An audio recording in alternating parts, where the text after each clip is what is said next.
Hey guys, just finished watching Legend of Tomorrow Season 2, Out of Time. It was a pretty cool episode.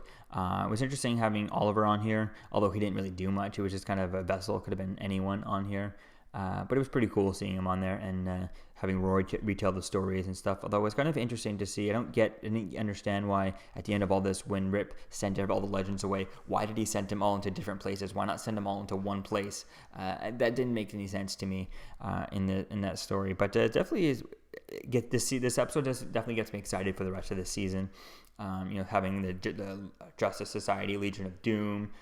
One thing with the Legion of Doom I'm pretty interested to see is when we're going to see Malcolm Merlyn join this show. I mean, he wasn't in the first episode or second episode of Arrow, so did he not have that time to film in this first episode, to being part of with Damien Darhk? And what is he going to bring to a team with a time traveling speedster and a immortal magic wielding a magic wielding immortal?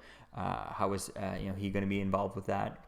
And also whether or not Damien Darhk does have his magic from the totem from the Arrow season that he was on. Whether, because at the first episode when you first meet Damien Darhk, he does have his powers, he does have his magic and all that stuff. So it would be cool to seeing him finding the totem and using the totem versus the legends, all that stuff. Especially if it's the legends and the Justice Society. Him not having his totem would kind of be pretty. He would need his totem to be able to go against all that stuff. Like that's definitely going to be cool to see that.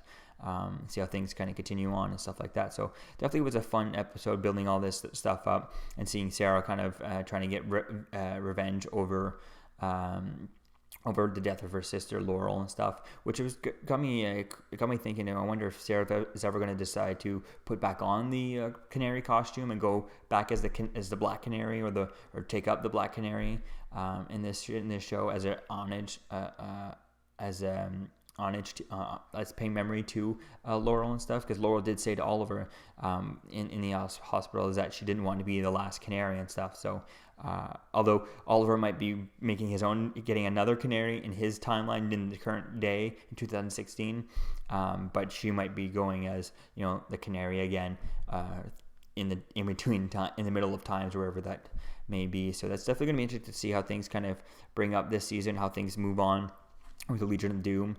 And also can't wait to see Jay Garrick on this there. Jonathan Shipp's Jay Garrick was going to be cool to see on this show.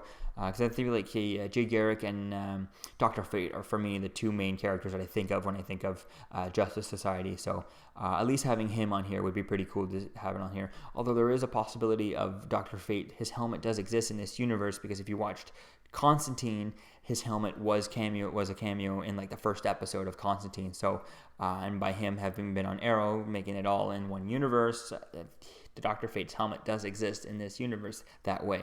But whether or not they'll be able to bring in, they can use him like that, whether is a whole different story. So definitely can't wait to see how things kind of build up this season. Definitely excited to see how things move on and finding out who this mystery time traveler is. Maybe it could be Malcolm Merlyn, although I doubt it. He's not really much of a time traveler, so we'll have to wait and see who this time traveler is and how things move on and stuff like that. So yeah, so let me know what you think, guys, about this first episode of Legend of Tomorrow Season 2, and I'll see you guys in the next video. Peace.